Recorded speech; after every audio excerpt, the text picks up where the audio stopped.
Nagsimula ang kwento sa isang lalaking nagngangalang Desai habang naglalakad siya kasama ang kanyang kapareha sa tabi ng ilog.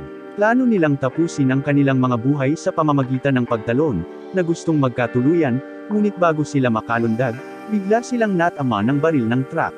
Nagising si Desai sa isang simbahan, iniisip na siya ay nasa kabilang buhay, ngunit isang batang babae na nagngangalang Annette ang nagsabi sa kanya na siya ay buhay pa. Nagtataka siya kung sino siya, kaya ipinaliwanag niya na nandyan siya para gabayan siya, na sinasabi sa kanya na nasa ibang mundo siya kung saan siya napili bilang isang bayani upang iligtas ang lahat. Napagtanto ni Desai na nabigo ang kanilang pagtatangka na mamatay, at nang ipapaliwanag niya ang kanyang misyon, nagulat siya nang makakita siya ng isang bote ng mga gamot na pampakalma, napagtanto na sinusubukan niyang kitilin ang kanyang sariling buhay. Pinagaling niya siya, ngunit sinabihan siya nito na ihinto ang pag-istorbo sa kanya, na nagsasabing gusto lang niya ng isang lugar upang mamatay. Nagsimula siyang kumain muli ng mga tabletas, at hindi niya maintindihan kung bakit gusto niyang mamatay, na sinasabi sa kanya na siya ay napili upang iligtas ang mundo, ngunit binanggit niya na hindi niya hiniling na mapili. Ibinunyag niya na ang baril ng truck ay isang hindi makamundong truck ng pagpili, at ito ang nagdala sa kanya doon. Ipinaliwanag niya na mayroong hindi mabilang na mga tao na hindi masaya sa kanilang mga buhay, at ang mga nataman lamang ng baril ng truck ang makakakuha ng pagkakataon na gawing muli ang kanilang buhay. Alam niyang hindi siya masaya sa kanyang buhay, dahil dumating ang truck para sa kanya, ngunit ipinaliwanag niya na mayroon na siyang pagkakataong talikuran ang kanyang nakaraang buhay at magsimula ng bago. Ngunit hinawakan niya ang kanyang mga tauhan, sinabi sa kanya na sinira ng truck ang pinakamasayang sandali ng kanyang buhay, at hindi niya iniisip na siya ang dapat maghusga kung ang isang tao ay masaya o hindi. Nagsisimula siyang manigarilyo, at hindi siya makapaniwala sa kanyang naririnig, dahil naligtas siya mula sa isang miserableng buhay kung saan kitilin na niya ang sarili niyang buhay, ngunit tila hindi siya masaya tungkol dito.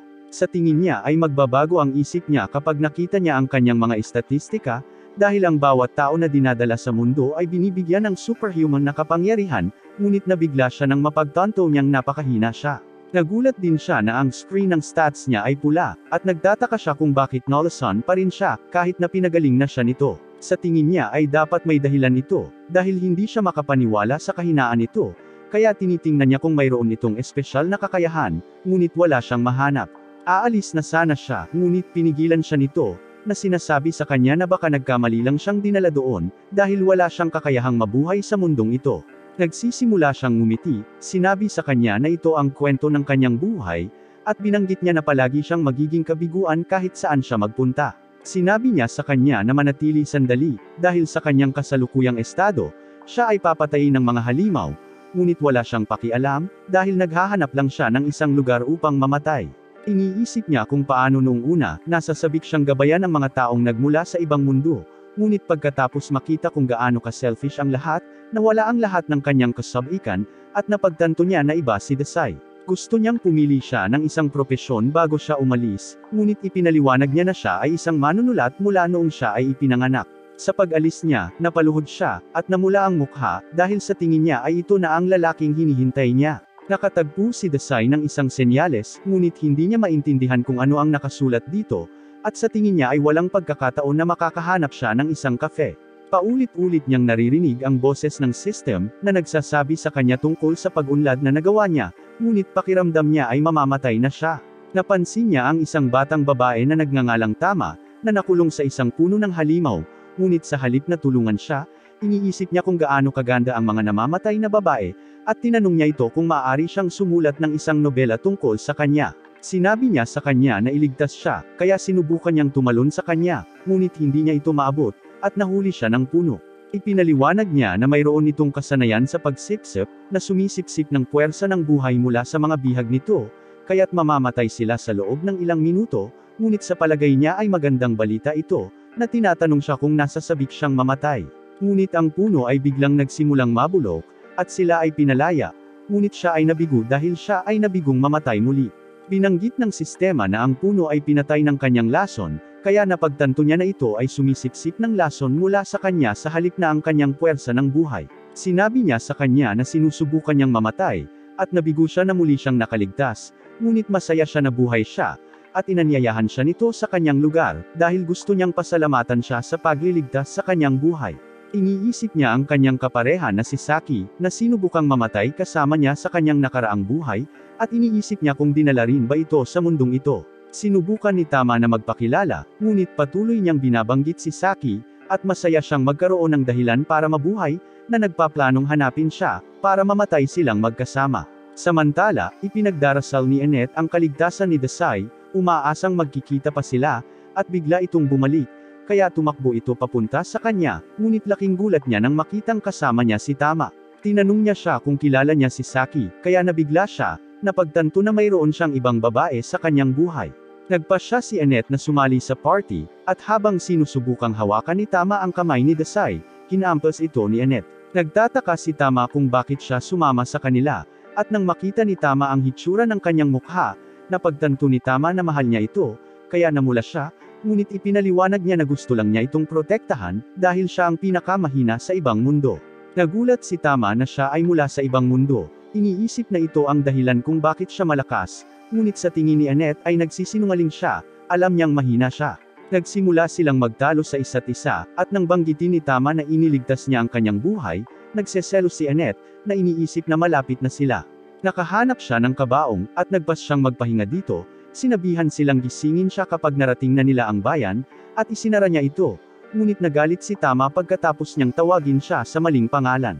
Sinimulan nilang hilahin ang kanyang kabaong, at nagalit si Tama, kaya sinigawan siya nito na maglakad ng mag-isa, ngunit hindi ito tumugon, kaya iniisip niyang maaaring patay na ito, ngunit tiniyak ni Annette na nagpapahinga lang siya. Narating nila ang lungsod, at naisip ni Annette na dapat silang makipagkita muna sa hari, kaya pumunta sila sa kastilyo, kung saan nakilala nila ang haring si Thomas at ang kanyang anak na si Charlotte. Nag-aalok siya na hayaan silang manatili doon, sa kondisyon na ibahagi nila ang mga kwento mula sa kanilang mga paglalakbay.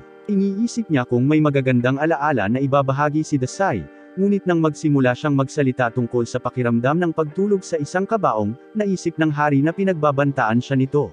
Sinubukan ni Annette na gambling siya, na sinasabi sa kanya kung gaano kaganda si Charlotte, at ipinahayag ni Thomas na malapit na siyang magpakasal.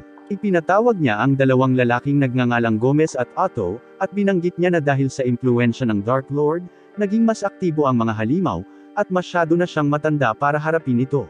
Kaya ang isa sa dalawang lalaki ay magpapakasal kay Charlotte at maging susunod na hari, ngunit binanggit niya na hindi pa rin siya nakakapili ng isa sa kanila, kaya tinanong niya si Desai at ang iba pa kung sino sa tingin nila ang mas angkop na maging asawa niya, ngunit iniisip ni Desai na hindi niya dapat hilingin sa kanila na gumawa ng ganoong mahalagang desisyon. Binanggit niya na si Thomas ay hindi karapat-dapat na maging hari, at siya ay umalis, ngunit sina Annette at Thomas ay humingi ng paumanhin para sa kanyang pag-uugali, na sinasabing siya ay mula sa ibang mundo. Sa gabi, nagising si Annette, na pagtantong nahihirapan si Desai sa pagtulog, ngunit ipinahayag niya na hindi siya natutulog ng mapayapa. Nagtataka siya kung sino si Saki, ngunit bago siya makasagot, nakita niya si Thomas na natutulog sa parehong kama niya, at nagsimula silang magtalo sa isa't isa. Umalis siya sa silid, at naabutan niya si Charlotte, na nanunood ng lawa, at sinabi niya sa kanya na napakaganda nito kaya gusto niyang malunod dito. Hindi siya makapaniwalang nalulumbay siya na gusto na niyang mamatay, ngunit sa palagay niya ay mas nahihirapan ito kaysa sa kanya. Ipinaliwanag niya na hindi niya alam kung sino ang pipiliin bilang kanyang asawa, na sinasabing si Gomez ay isa sa kanilang mga pinakamaasahang sundalo, at naniniwala ang kanyang ama sa ngunit si Otto ay kanyang kaibigan noong bata pa, na laging nagpapasaya sa kanya kapag siya ay nalulungkot. Napagtanto ni Desai na siya ay ganap na kabaligtaran sa kanya, dahil siya ay nagmamalasakit sa kanyang ama, habang siya ay nagdulot lamang ng mga problema para sa kanyang pamilya, ngunit hindi siya nagtanong sa sinuman kung paano niya dapat mabuhay ang kanyang buhay. Kinabukasan, pinatawag ni Thomas si Desai at ang iba pa upang kumilos bilang mga saksi, habang pinipili ni Charlotte ang kanyang asawa, ngunit nabigla ang lahat nang sabihin niyang gusto niyang mamatay kasama si Desai. Binanggit niya na pagkatapos niyang turuan siya, napagtanto niya na si Otto ay palaging kumakanta sa kanya, dahil gusto lang niyang may makinig sa kanyang mga kanta, sa pag-aakalang hindi niya ito pinapahalagahan. Ipinaliwanag niya na hindi niya maaaring pakasalan si Gomez, dahil mabaho siya, ngunit hinimok siya ni Thomas na bumalik sa kanyang katinoan at pumili ng isa sa kanila, ngunit tinawag niya itong tanga, na sinasabi sa kanya na hindi niya nais na magpakasal, at hindi. May nagmamalasakit sa kanyang nararamdaman maliban kay Desai. Si Gomez ay biglang nagbago bilang isang halimaw, na inihayag na ang kanyang misyon ay ang maging hari at ailay ang kaharian sa Dark Lord. Sa palagay niya ay nakita ni Charlotte ang kanyang disguise, ngunit ipinaliwanag niya na sinabi niya lamang na naamoy niya, dahil ito ang katotohanan. Plano niyang patayin ang lahat, at sumugod ang mga sundalo, ngunit tinaboy niya sila. Nakita namin na si Annette ay nahimatay matapos marinig ang sinabi ni Charlotte tungkol kay Desai, at sinubukan ni Thomas na gisingin siya, ngunit walang swerte. Napagtanto niyang nasa panganib sila, kaya tumalon siya kasama si Annette at inatake si Gomez. Kumakanta si Otto ng isang kanta, na nagpapaisip sa kanya na niloloko siya nito, ngunit walang nangyari, at napagtanto niyang gusto lang niyang itanghal ang kanyang bagong kanta. Sumugod si Gomez sa kanya, at sinubukan niyang pigilan siya, ngunit nagawa niyang matamaan. Naghahanda siyang tapusin siya, ngunit pinutol sila ni Desai, sinabing gusto niyang patayin muna siya ni Gomez at si Charlotte. Nagpasya si Gomez na pagbigyan ang kanyang hiling, at sumugod siya sa kanila, ngunit umiiyak si Charlotte, dahil ayaw niyang mamatay, na nagsasabing gusto niyang protektahan ang kaharian, kaya itinulak siya ni Desai. Malapit na siyang durugan ni Gomez, ngunit nagpatawag si Annette ng isang hadlang upang protektahan siya, at sinubukan ni Gomez na lampasan ito, ngunit naputol ang kanyang mga sungay, at sinaktan siya ni Thomas ng lahat ng mayroon siya, pinalipad siya palabas ng kastilyo, at siya, nahuhulog sa lawa. Pagkatapos nito, humingi ng paumanhin si Thomas kay Charlotte dahil hindi niya kailanman isinasaalang-alang ang kanyang nararamdaman, at siya ang naging reyna ng kaharian. Ipinagpatuloy ni Desai at ng iba pa ang kanilang paglalakbay, habang iniisip ni Annette at Thomas kung magiging okay si Charlotte, ngunit iniisip ni Desai na walang dapat ipag-alala, dahil siya mismo ang gumawa ng desisyon. Iniisip niya kung gaano kaganda ang mga namamatay na babae, ngunit hinahangaan din niya ang mga babaeng nakatayo sa sarili nilang mga paa. Nagugutom si Thomas, kaya iminungkahi ni Annette na magpahinga, at lumabas si Desai sa kanyang kabaong, iniisip kung oras na para kumain. Inalok siya ni Annette ng tinapay, ngunit gusto niya ng pinakulo ang tofu, kaya nagpasya siyang hanapin ito sa susunod na bayan.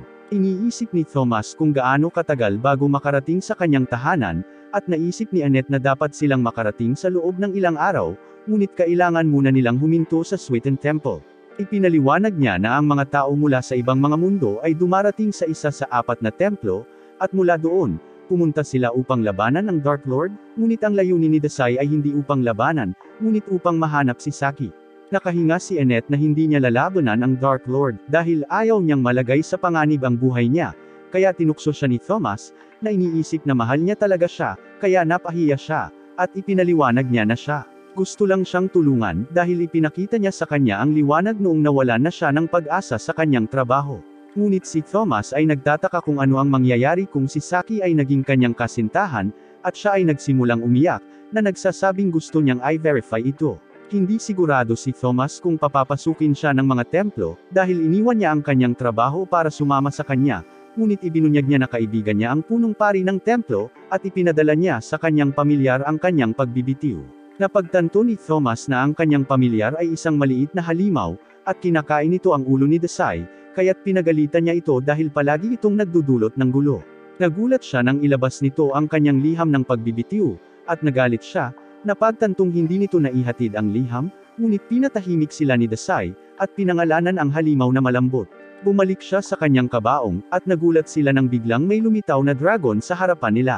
Dumating ang isang batang babae na nagngangalang Wald Elia, at hindi sila makapaniwala sa kanilang mga mata, nang pinaamo niya ang dragon, ngunit sinabi niya sa kanila na umalis, dahil mas maraming halimaw sa lugar. Tumingin siya sa kabaong, iniisip na ang kanilang grupo ay nasawi na, ngunit lumabas si Desai, at binanggit ni Annette na siya ay isang weirdo mula sa ibang mundo.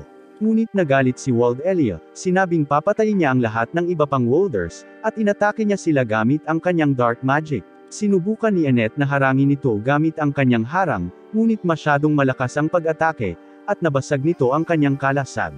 Nakita niya ang marka sa leeg ni Wald Elia, napagtantong siya ang Dark Lord, at napakalakas niya na hindi man lang sila makagalaw sa harapan niya. Muli siyang aatake, ngunit sinabihan siya ni Desai na iwanan ang iba, na nagsasabing handa na siyang mamatay. Kaya sinaksak niya siya, at sa tingin niya ay patay na siya, kaya nagsimula siyang maglakad palayo. Ngunit bumangon siya, sinasabing nararamdaman niya ang puot sa loob niya, at ipinaliwanag niya na naiintindihan niya ang nararamdaman niya. Nagtataka siya kung bakit ganoon ang nararamdaman niya, ngunit natakot siya, at lumipad palayo kasama ang kanyang dragon. Si Desai at ang iba pa ay halos hindi nakaligtas, at kinaladkad sila ni Melos sa templo, kung saan sinabihan ni Annette ang pari na si Isha na alagaan muna si Desai. Kinabukasan, ganap na gumaling si Desai, ngunit nabigla si Tama nang magsimula siyang uminom ng lason dahil pakiramdam niya ay masyado siyang gumaling. Sinabi ni Isha kay Annette na nabigla siya nang mabalitaan niyang huminto na si Annette sa kanyang trabaho, ngunit gaman din ang loob niya dahil pakiramdam niya ay napakadalisay ni Annette para sa trabaho. Nagtataka si Isha kung bakit siya naglalakbay kasama ang isang otherworlder, na nagpapaalala sa kanya na sila ay kakilakilabot na mga tao dahil binigyan sila ng mga kapangyarihan upang labanan ang Dark Lord, ngunit lahat sila ay ginagamit ito para sa kanilang sarili.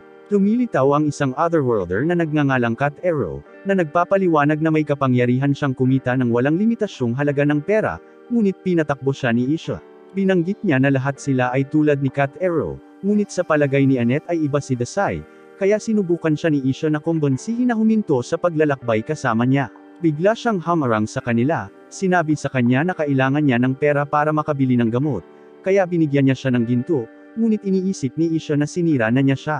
Tinanong siya ni Isha tungkol sa kanyang kapangyarihan, kaya ipinaliwanag niya na wala siya, ngunit nakipaglaban pa rin siya sa Dark Lord para protektahan sila, ngunit nabigla si Isha dahil natalo na ang Dark Lord 7 araw na ang nakakaraan.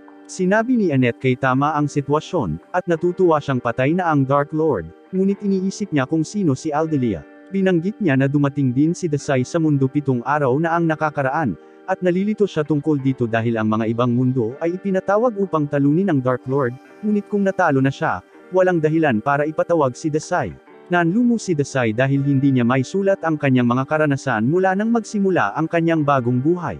Nagtataka si Annette kung ano ang isinulat niya mula sa kanilang unang pagkikita, ngunit isiniwalat niya na wala siyang isinulat tungkol sa kanya, kaya nagsimula siyang umiyak. Gusto niyang maramdaman ang excitement na naramdaman mula kay Aldelia, kaya nagpasya si Annette na sumama sa kanya sa pamimili. Bumili siya ng malaking baluti para sa kanya dahil maaari silang atakihin anumang oras, at sinabihan niya itong manatili, na sinasabing bibili siya ng mga bagay na kailangan nila. Nadatnan siya ni Isha, at sinabihan siya nito na huminto sa paglalakbay kasama si Annette, sa pag-aakalang hindi siya magiging masaya sa kanya, ngunit sa palagay niya ay desisyon niya kung gusto niyang sumama sa kanya o hindi.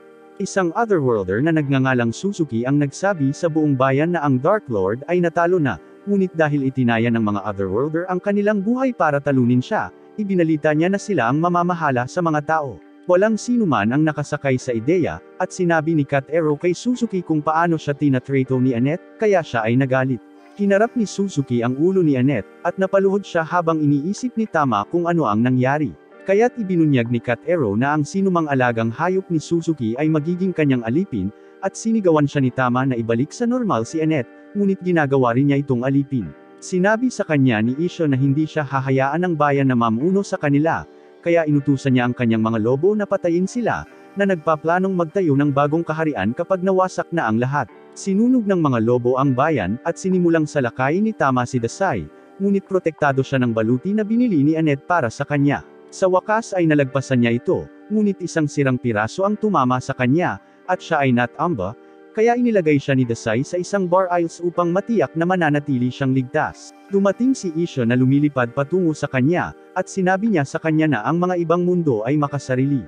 Ibinunyag niya na mahinang tao si Suzuki nang dumating siya sa mundo, ngunit naging sakam siya dahil sa kanyang kapangyarihan. Si Desai ay nagtataka kung nasaan siya, at binanggit niya na siya ay nasa simbahan, kaya nagpasya siyang pumunta doon. Ngunit sa tingin niya ay hindi niya kayang harapin si Suzuki ng mag-isa, kaya sinundan siya nito. Nakarating sila sa simbahan, at naglabas si Desai ng isang bote ng lason, na nagpaginhawa sa kanya, sa pag-aakalang may plano siya, ngunit nabigla siya nang inumin niya ito. Sa palagay niya ay dapat silang umatake mula sa likuran at mahuli si Suzuki ng biglaan, ngunit pumasok si Desai sa harap ng pintuan. Sinabi niya kay Suzuki na gusto niyang gumawa ng nobela na batay sa kanya, na nagpapaisip sa kanya na gustong magsulat ni Desai tungkol sa kung paano niya sasakupan ang mundo. Ngunit ipinaliwanag ni Desai na gusto niyang magsulat tungkol sa kung paano nakakuha si Suzuki ng higit na kapangyarihan kaysa sa nararapat at nahulog sa kasakiman.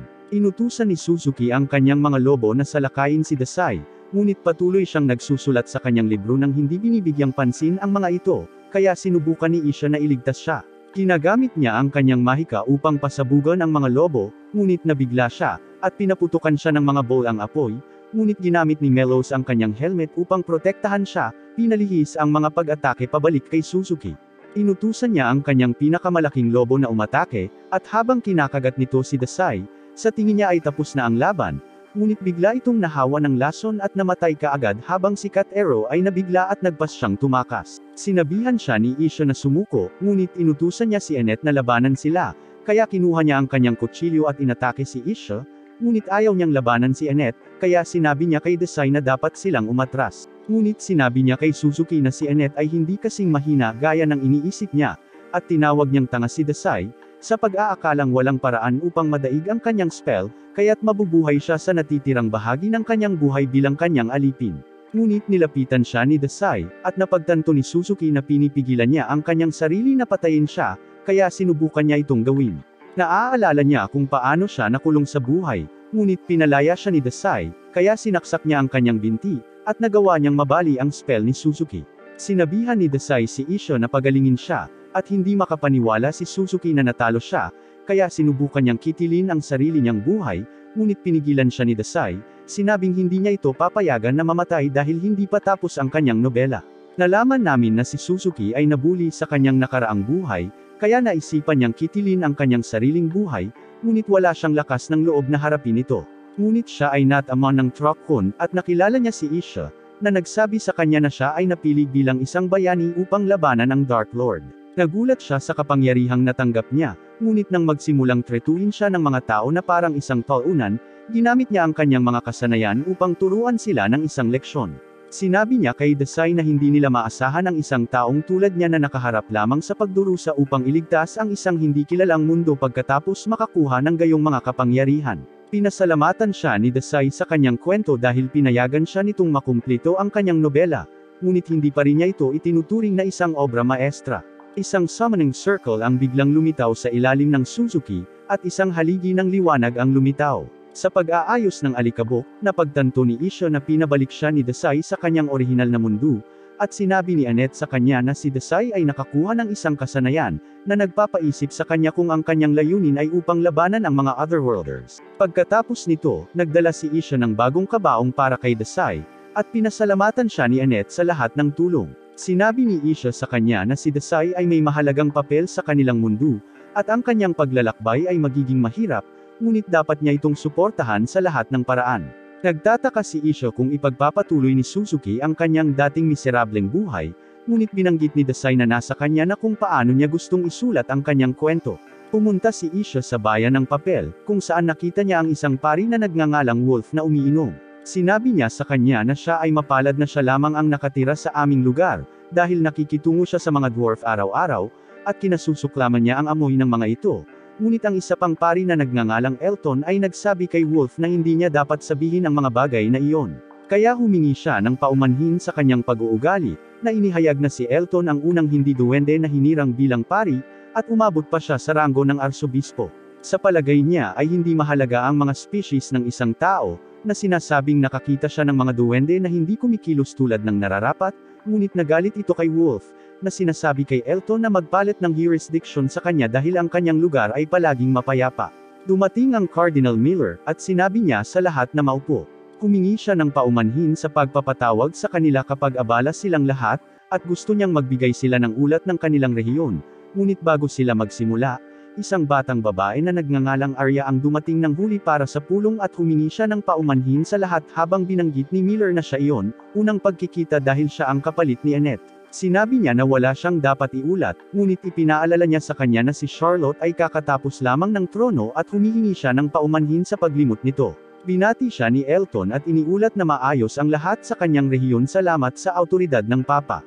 Sinabi ni Wolf na namamahala siya, at binanggit ni Miller na narinig niya na may mga salungatan sa pagitan ng mga dwarf, ngunit ipinaliwanag ni Wolf na nangyayari ito sa lahat ng oras. Sinabi ni Isha sa lahat kung paano nagrampa si Suzuki, at binanggit ni Miller na tinawag niya ang lahat upang pag-usapan ang tungkol sa mga ibang mundo. Ipinaliwanag niya na ang Dark Lord ay natalo, kaya nagpa siya ang Papa na isil ang magic circles na nag-uugnay sa kanilang mundo sa iba. Nakahinga si Wolf na hindi na nila kailangang pangalagaan pa ang mga ibang mundo. Ngunit ibinunyag ni Miller na ang 7 Otherworlder na tumalo sa Dark Lord ay nakontrol ang kanyang lupain at nagulat ang lahat ng marinig ito. Ang Papa ay nakatanggap ng isang deklarasyon ng digmaan mula sa kanila, na naging sanhi ng kanyang pagkabalisa dahil inakala niyang ang mga ibang mundo ay mga anghel na ipinadala upang iligtas sila, kaya binigyan niya sila ng walang pasubali na pagmamahal, ngunit sila ay tumalikod sa kanya. Ipinaliwanag ni Miller na kailangan nilang pangalagaan ang mga ibang mundo na nagdudulot ng kaguluhan sa mga lungsod, at hindi nila mapapansin si Wold Elia, na anak ng Dark Lord. Hindi makapaniwala si Elton na naging mga kaaway nila ang mga Otherworlders, at iniisip ni Wolf na kung magtutulungan sila, maaari silang maging mas malaking problema kaysa sa Dark Lord. Alam ni Arya na nalulupig sila, ngunit sinabi ni Isha sa lahat ang tungkol sa kapangyarihan ni Desai na ibalik ang mga ibang mundo sa kanilang orihinal na mundo. Dumating ang Papa, at gusto niyang sabihin ito sa kanya ang tungkol kay Desai sa pag-aakalang siya lamang ang kanilang sinag ng pag-asa. Samantala, si Annette at ang iba ay nagtungo sa isang bayan at nagpasyang magpahinga doon bago sila magpatuloy sa kanilang paglalakbay, kaya't masaya si Tama na matutulog na sila sa mga kama. Inanunsyo ng system na nag-level up na siya dahil sa matinding pagsasanay, ngunit nadismaya siya na lumalakas siya sa pamamagitan ng pagkaladkad ng kabaong. Isang batang lalaki na nagngangalang Nir ang nagsabi sa kanila kung saan sila makakahanap ng isang inn at nag-aalok na magbigay ng impormasyon na makakatulong sa kanila sa kanilang mga pakikipagsapalaran. Binanggit niya ang isang grupo ng serbisyo na nagtatalaga ng mga Otherworlders sa isang linggong party upang sila ay maprotektahan sa kanilang mga paglalakbay. Bakas sa mukha ni Tama ang pagkainis dahil nakakatakot ang karanasan niya kasama ang mga Otherworlders, ngunit iniisip ni Nir na sila ang magliligtas sa mundo. Nag-aalok siya na ipakilala sila sa isang bayani kapalit ng pera, at tinanggihan niya ang kanyang alok, ngunit agad siyang binayaran ni Annette. Kaya nabigla si Tama, tinanong siya kung alam niya kung magkano ang binabayaran niya, ngunit sa palagay niya ay maliit na halaga ito para sa kaligtasan ni Desai. Iniisip ni Nir na may bitbit silang patay, ngunit laking gulat niya nang lumabas si Desai sa kabaong. Sinabi nila kay Nir na sa kabila ng kanyang hitsura, si Desai ay isang bayani rin, ngunit tumanggi siyang maniwala sa kanila. Kinuha niya ang kanilang pera, sinabing babalik siya kasama ang isang mandirigma, na sinasabi sa kanila na maghintay sa inn. Sa gabi, hinihintay ni Annette si Nir na bumalik, ngunit sinabi sa kanya ni Desai na hindi na siya babalik. Ang receptionist sa inn ay nagtataka kung binigyan nila siya ng pera, at binanggit ni Annette na nangako siyang bibigyan sila ng isang bayani. Ngunit ibinunyag ng babae na hindi pa niya nakilala ang isang adventurer sa kanyang buhay, kaya nagsimulang magwala si Annette, na napagtanto na siya ay na-scam, ngunit nais ni Desai na malaman ang tungkol sa kanya. Kaya't ibinunyag ng babae na siya ay isang ulila na nagsimulang manirahan sa lungsod, at nakaligtas siya sa pamamagitan ng panloloko sa mga bisita upang bigyan siya ng pera. Masama ang loob niya sa kanya, sa pag-aakalang ang mga bayaning pinag-uusapan niya ay wala dahil hindi nila hahayaang mamuhay siya ng ganoong miserableng buhay. Samantala, si Nir ay dinukot ng 3 lalaki na nagnakaw ng lahat ng pera na mayroon siya, at sinabi niya sa kanila na ang kanyang mga kaibigan sa ibang mundo ay hindi hahayaang gumawa ng anuman sa kanya. Ngunit sinimulan nilang gamitin ang kanilang mga kapangyarihan, at ibinunyag nila na sila rin ay ibang mundo. Alam nilang ginagamit niya ang kanilang pangalan para magnakaw ng pera sa mga tao, kaya nagpasya silang parusahan siya. Ngunit nang ang isa sa kanila ay babarilan na siya, si Desai ay dumating upang iligtas siya. Sinuri ng isa sa kanila si Desai, na pagtantong isa rin siyang tagamundo. Ngunit sa palagay niya ay walang dapat ikabahala dahil si Desai ay napakahina. Sinabi nila sa kanya na papatayin nila siya, ngunit nasasabik siya, at gusto niyang barilin nila ang kanyang puso. Ngunit napagtanto nilang tumataas ang kanyang kalusugan, kaya natakot sila at tumakas. Kita niya ang tingin sa mga mata ni Nir, at natutuwa siya na mukha ng bata si Nir, dahil sa unang pagkikita pa lang niya ay para na itong matanda, ngunit laking gulat niya nang umalis si Desai nang hindi siya kinakalas. Kinabukasan, naghanda sila upang ipagpatuloy ang kanilang paglalakbay, at napagtanto nilang inaantok si Desai, kaya't nagtataka si Annette kung may kasama siyang ibang babae, ngunit nakapasok na lamang siya sa kanyang kabaong nang hindi sumasagot. Dumating si Nir, at sinabihan siya ni Tama na ibigay sa kanila ang kanilang pera, ngunit binanggit niya na nangako siyang bibigyan sila ng isang mandirigma, kaya nagpasya siyang sumama sa kanila. Ipinagpatuloy nila ang kanilang paglalakbay, at nag-aalala si Nir dahil patuloy na nagsasalita si Desai tungkol sa kamatayan, ngunit nagulat siya na ang iba ay walang pakialam dito. Nakarating sila sa tinubuang bayan ni Tama, kung saan nakakita sila ng checkpoint sa harap ng gate, at sinabi niya sa kanila na papasukin niya sila. Ngunit nang makita siya, agad silang inaresto ng mga gwardya, at napunta sila sa bilangguan. Napagtanto ni Nir na sila ay inaresto dahil kay Tama, iniisip na siya ay isang kriminal. Ngunit si Desai ay nasasabik, dahil sa tingin niya ay malapit na silang mapatay. Nakuha ni Nir ang lock, ngunit nagalit si Desai, Tinanong siya kung bakit niya gagawin iyon, at nakita sila ng mga gwardya, at agad silang nahuli. Nakilala nila ang Haring Siberian habang ipinapaliwanag ng kanyang ministrong si Briard na malapit na silang mapatay dahil sa kanilang mga krimen. Hindi maintindihan ni Annette ang nangyayari, kaya ipinaliwanag ni Siberian na inagaw nila ang prinsesa, ngunit dumating si Tama. Sinabi sa kanya na hindi ito totoo, dahil nagpasya siyang maglakbay kasama nila. Kaya't napagtanto nila na siya ang prinsesa, at sinabi niya sa kanyang ama na palayain sila. Ngunit ipinaliwanag niya na hindi niya ito gagawin maliban kung hihinto siya sa pagkilos na parang tanga. Kaya nangako siyang magiging mabuting anak, na sinasabing titigil na siya sa paglalakbay kasama ang party ni Desai, at sinabi sa kanila ni Briard na malaya silang pumunta. Nakita namin sina Annette at Nir na nagsasaya sa kanilang pagkain sa isang restaurant, ngunit napagtanto nila na si Desai ay nalulumbay, dahil hindi siya pinatay. Hindi sila makapaniwala na si Tama ay isang prinsesa, at nagsimula silang mag-usap tungkol sa kanya, ngunit narinig sila ng isang batang babae na nagngangalang Fon, kaya sinabi niya sa kanila na dati siyang nagtatrabaho bilang kanyang tagapaglingkod. Napagtanto ni Desai na alam niya ang tungkol sa kanyang background, kaya hiniling niya kay Fon na sabihin sa kanila ang tungkol dito, sa pag-aakalang si Tama ay isang kawili-wiling tao. Samantala, nakikita namin si Tama na nag-iisip tungkol sa kanyang mga kaibigan, ngunit nakakita siya ng isang lalaki na nakatayo sa labas, at ginagamit niya ang kanyang kapangyarihan upang salakayin ang palasyo. Nakita siya ni Siberian, tinanong siya kung sino siya, kaya ipinakilala niya ang kanyang sarili bilang Kaibara, at ibinunyag niya na isa siya sa mga bayani na tumalo sa Dark Lord. Tinanong siya ng Siberian kung ano ang ginagawa niya doon, kaya ipinahayag niya na gusto niyang kainin ang lahat, at pumasok ang mga sundalong Siberian, ngunit ginagamit niya ang kanyang kapangyarihan para kainin sila. Iniluwa niya ang mga ito, na pagtantong nakakatakot ang lasa, ngunit binanggit niya na gusto niyang tikman ang isang batang demi-babae. Inutusan ng Siberian ang kanyang mga sundalo na tumalikod, at naghahanda siyang labanan si Kaibara, na sinubukan siyang kainin, ngunit siya ay sumalungat at umatake gamit ang kanyang mga palad ng kidlat. Ngunit hindi ito gumana, at itinulak siya ni Kaibara pabalik, habang inihayag niya na ang kanyang katawan ay lubhang matibay, dahil kumain siya ng golem noong isang araw. Naghahanda si Siberian na gamitin ang kanyang ultimate technique, na sinasabi kay Kaibara na matatalo niya siya sa isang suntok, at malapit na silang mag-clash, ngunit bigla silang pinutol ni Tama. Nasa sabik si Kaibara na kainin siya, at nagpasya siyang sumali sa laban, ngunit pinigilan siya ng Siberian, sinabi sa kanya na hindi niya mapapalitan ang kanyang kapatid.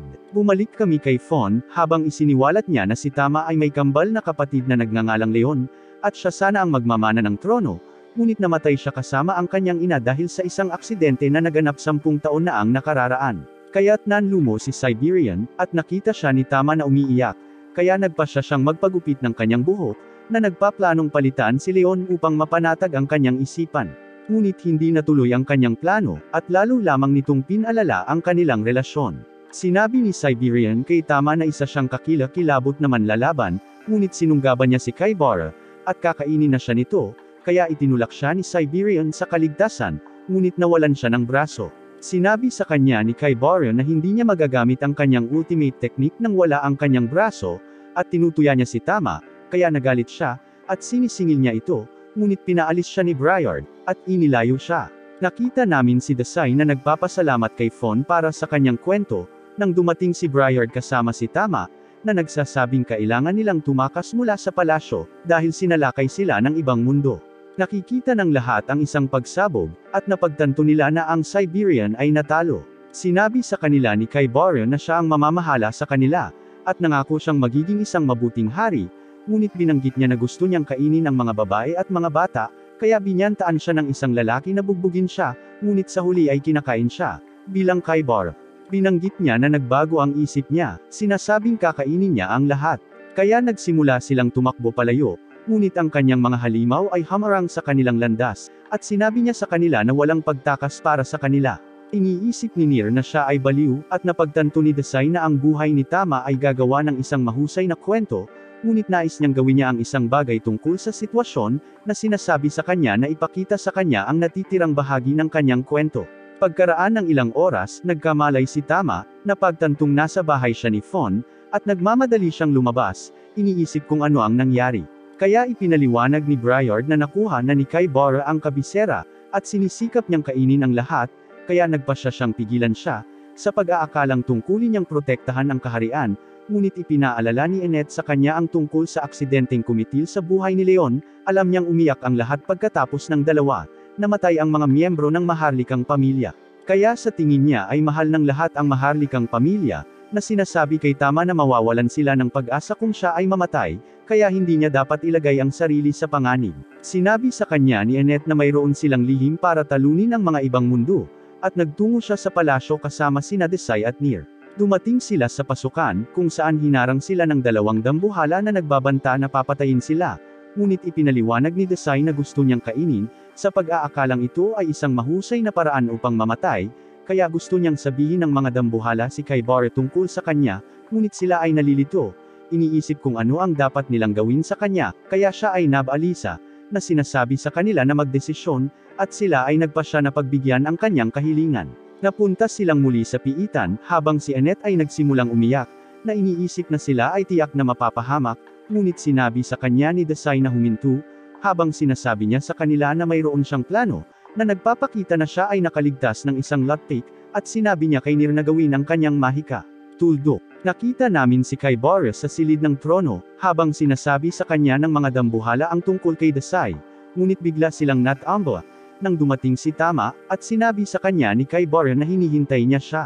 Sa isang flashback, nakita namin si Tama na nanunood ng tren ni Leon, at pinatumba siya ng Siberian, na nagpapaalala sa kanya na siya ang magiging susunod na hari. Nakita ni Siberian si Tama, at sinabi niya sa kanya na gusto rin niyang lumaban, ngunit nagalit siya. Sinabi sa kanya na alamin ang kanyang lugar, at kumilos na parang isang prinsesa, kaya bumalik siya sa kanyang silid, kung saan napagtanto ng kanyang ina na si Lop Ama na siya ay muling nagkaproblema. Ipinaliwanag niya na kinasusuklaman niya ang kanyang ama dahil ayaw nitong matuto siya ng martial arts, ngunit sinabihan siya ng kanyang ina na makinig sa kanyang sasabihin. Bumalik tayo sa kasalukuyan, gaya ng binanggit ni Kaibara na ginamit niya ang Siberian bilang pain, at naghahanda si Tama na kunin siya. Ipinaliwanag niya na ayaw pa niyang kainin siya, dahil gusto niyang magsaya kasama niya, at inatake niya ito ng kanyang mga palad ng kidlat, na nagpapadala sa kanya ng pagbagsak sa dingding. Kinikilala niya ito bilang pamamaraan ng kanyang ama, at sinabi ni Kaibara sa kanya ang tungkol sa kanyang nalulupig na kasanayan na tinatawag na gluttony, na nagpapahintulot sa kanya na makuha ang mga kakayahan ng anumang kinakain niya. Nakikita namin ang grupo ni Desai na naglilibot sa palasyo, at nagulat si Annette na may plano nga pala ito, dahil akala niya ay gusto na talaga nitong kainin. Tumungo sila sa silid ni Lop Ama, kung saan napagtanto niya na ang isang drawer ay nakalock, at sinabi niya kay Near na tulungan siya, kaya ginamit niya ang kanyang lockpick upang buksan ito, at nakita ni Desai ang tala-arawan ni Lop Ama. Bumalik kami kay Tama, habang ginagamit ni Kaibara ang kakayahan ng kanyang ama para patumbahin siya, na sinasabi sa kanya na isa siyang kakilakilabot na manlalaban. Naalala niya ang sandaling tinanong niya si Leon kung bakit patuloy itong nagsasanay, dahil alam niyang hindi ito mahilig makipag-away. Kaya ipinaliwanag niya na hindi siya isang mahusay na manlalaban, sa pag-aakalang mas may talento ito kaysa sa kanya, ngunit binanggit niya na kailangan niyang magtrabaho ng higit pa kaysa sa lahat, dahil gusto niyang maging kasing lakas ng kanyang ama. Bumangon muli si Tama, at sinabihan siya ng Siberian na sumuko, dahil hindi siya kalaban ni Kaibara, ngunit ipinaliwanag niya na hinding-hindi susuko si Leon. Kaya't si Kaibara ay nagsimulang tumawa, iniisip na mararamdaman niya ang tunay na buhay kapag kinain niya ito, at sa tingin niya ay malapit na siyang kumain ng pinakamasarap na pagkain sa kanyang buhay. Sa isa pang flashback, nalaman natin na si Kaibara ay ipinanganak sa isang mayamang pamilya, at binili siya ng kanyang mga magulang ng lahat ng gusto niya, ngunit ang kanyang puso ay walang laman, at gusto niyang makaramdam ng buhay, kaya't sinaksak niya ang isa sa kanyang mga kasambahay, ngunit siya pa rin di masaya, dahil pakiramdam niya ay nakakulong siya. Kaya tumakas siya sa bahay, at nakita niya ang isang lalaking walang tirahan, na nagsasaya sa kanyang pagkain, ngunit nagseselos si Kaibara, dahil sa tingin niya ay masaya ang lalaki sa kanyang buhay, kaya binugbog niya ito. Naglalakad-lakad siya sa mga kalye, iniisip na siya ang pinakakaawa-awa na tao sa mundo, at dumating si Tropcon para sunduin siya, dahil napagtanto niyang natapos na sa wakas ang kanyang boring na buhay. Sa kasalukuyan, sinabi ni Kaibara sa lahat ang tungkol sa kanyang kwento, at binanggit niya na maaari na niyang gawin ang anumang gusto niya. Naghahanda siyang kainin si Tama, ngunit nakaharang si Desai, na sinasabi sa kanya na ang kanyang kwento ay boring. Sinubukan niyang patayin si Desai, ngunit napagtanto niya na hindi niya magagawa. Iniisip na ito ay dahil ang kanyang instincts ay tumatangging kainin siya. Sinabi ni Annette kay Kaibara na malapit na siyang makatanggap ng banal na parusa, dahil si Desai ay may kapangyarihan ng mananalaysay, na nagpapahintulot sa kanya na palayasin ang iba pang mga mundo. Ngunit tumanggi siyang gamitin ang kanyang kapangyarihan kay Kaibara, dahil ang kanyang kwento ay Pylea, ngunit ito ay nagpapagalit sa kanya, at pinakawalan niya ang kanyang buong kapangyarihan, na lumikha ng isang shockwave na tangayan ang lahat. Nagpasya siyang patayin ang mga ito bago niya kainin si Tama, na napagtanto na ang kanyang mga kaibigan ay nasa problema, at sinisisi niya ang kanyang sarili sa kung ano ang nangyayari, sa pag-iisip na ang kanyang mga aksyon ay humantong sa kalamidad na ito. Ngunit nilapitan siya ni Desai, at tinanong niya ito kung ano ang kailangan niyang gawin, kaya binigyan niya siya ng isang libro, habang sinasabi niya sa kanya na sumulat siya ng isang kwento na nakatuon sa kanya, at gusto niyang basahin niya ito, na nagsasabi na ang kanyang kwento ay kawili-wili. Kaya binuksan niya ang libro, at nagsimulang lumipad ang mga pahina, nang napagtanto ni Annette na ginagamit niya ang kanyang kakayahan, ngunit inatake siya ni Kaibara, kaya ginamit niya ang kanyang kalasag upang ipagtanggol, habang sinasabi niya sa kanya na tumutok sa kanilang laban. Ipinaliwanag ni Desai na nalaman niya ang tungkol sa nakaraan ni Tama, at alam niyang pinipigilan nito ang kanyang damdamin para mapasaya ang kanyang ama. Ipinaalala niya sa kanya na sinubukan niyang palitan si Leon pagkatapos ng kanyang kamatayan, ngunit hindi naiintindihan ng Siberian ang kanyang damdamin, kaya nagsimula siyang hindi magustuhan.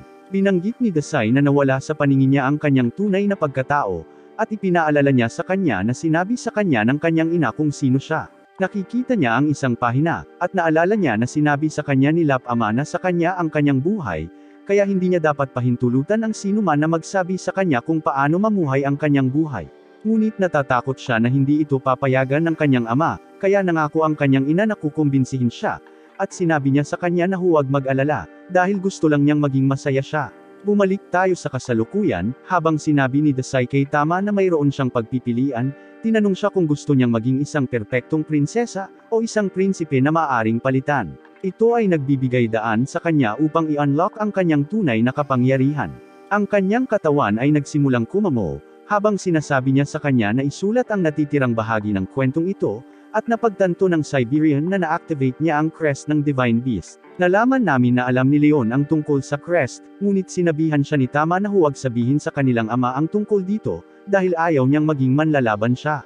Nawala ang kanyang taluktok, ngunit narinig ni Siberian ang lahat, at napagtanto niya na siya ang nag-lock nito, dahil siya ay isang overprotective na ama. Binanggit ni Kaibara na natapos na niyang tunawin ang kamay ni Siberian, sa pag-aakalang hindi na niya ito matatalo. Ngunit nagsimulang manigarilyo si Desai, na nagsasabi na ang mga tao ay makakahanap ng pag-asa kapag sila ay itinulak sa lalim ng kawalan ng pag-asa. Nagsimulang magsaya kay Tama ang lahat, at sumugod siya, habang naghahanda si Kaibara na gamitin ang ultimate technique ng kanyang ama, ngunit pinigilan niya ito, at nakuha niya ang isang headbutt. Kaya nagalit siya, ngunit ginamit niya ang ultimate technique ng kanyang ama, na kilala bilang King's Fang, at nagawa nitong talunin si Kaibara. Nawala ang kanyang taluktok, at nawalan siya ng malay, habang sinimulan siyang pagalingin ni Annette, na sinasabi sa kanya na mahusay siyang nakipaglaban. Ibinigay ni Desai ang tala-arawan ni Lap Ama kay Siberian, na agad itong nakilala, napagtanto na binasa ito ni Desai ng walang pahintulot, kaya't iniisip niya kung siya ay papatayin, ngunit pinasasalamatan siya ng Siberian sa pagligtas kay Tama. Dumating si Briard, napagtantong nagising na siya, at alam niyang ginamit niya ang pangil ng hari, ngunit binanggit niya na hindi pa rin niya ito na perpekto. Biglang nagbago si Kaibara, at ipinaalala niya sa lahat na isa siya sa 7 bayani na tumalo sa Dark Lord. Ngunit sinabi niya sa kanila ang kanyang sekreto, sinabing kinain niya ang labi ng Dark Lord, kaya nakuha niya ang kanyang mga kapangyarihan, at sa tingin niya ay walang makakapigil sa kanya, dahil siya ang naging pinakamalakas na nilalang sa mundo. Naghahanda siyang pasabugan ang lahat sa pamamagitan ng kanyang dark magic, ngunit habang biglang pinutol ni Delia ang kanyang ulo, nakilala niya ito bilang anak ng Dark Lord, at binanggit niya na masarap ang kanyang ama, kaya nagalit siya, at pinasabog siya ng isang malakas na enerhiya. Sinag. Napagtanto ng lahat na nalulupig na siya, ngunit biglang sumulpot si Desai sa tabi niya. Tinanong siya kung mas mabuti na ba ang pakiramdam niya ngayong napatay niya si Kaibara. Ngunit nagtataka siya kung bakit buhay pa siya, nangako na papatayin siya sa susunod, at lumipad siya kasama ang kanyang dragon. Nakikita niyang kawili-wili siya, nagtataka kung bakit laging malungkot ang hitsura niya, at gusto niyang magsulat ng kwento tungkol sa kanya. Kinabukasan, pinasalamatan ni Fang ang partido ni Desai sa pagligtas sa kapital, at naghanda silang umalis nang wala si Tama, dahil pinili niyang manatili sa kastilyo upang suportahan ang hari. Nakita namin si Tama sa kanyang silid, ngunit sinabi ng kanyang ama na hindi siya bagay doon, dahil hindi siya kumikilos tulad ng isang prinsesa. Sinabi niya sa kanya na sumali sa partido ni Desai, na sinasabing hindi niya ito kailangan para protektahan siya, ngunit gusto niyang bumalik siya pagkatapos niyang maglakbay. Kaya't tinanggal niya ang kanyang damit at umalis sa bintana, na sinasabi sa kanya na magiging mahusay siyang manlalaban sa kanyang pagbabalik. Sinabi ni Desai kay Ner na siya ay hilakbut sa pagkaladkad sa kabaong, kaya siya ay nabalisa, na sinabihan si Desai na magsimulang maglakad, ngunit sa palagay niya ay hindi na iyon kailangan, at nakita nila si Tama na humahabol sa kanila, na pagtantong nagpa siya siyang sumali muli sa party. Pagkaraan ng ilang oras, nakita nila ang puno ng mundo, gaya ng binanggit ni Annette na ito ay sagrado, at nagbibigay ito ng proteksyon sa lahat ng bumibisita. Ibinunyag niya na malapit ang bayan ng Tonarico, sinasabing ang mga taga-nayon ay nakatira sa tabi ng kalikasan, at sa palagay niya ay dapat nilang bisitahin ito.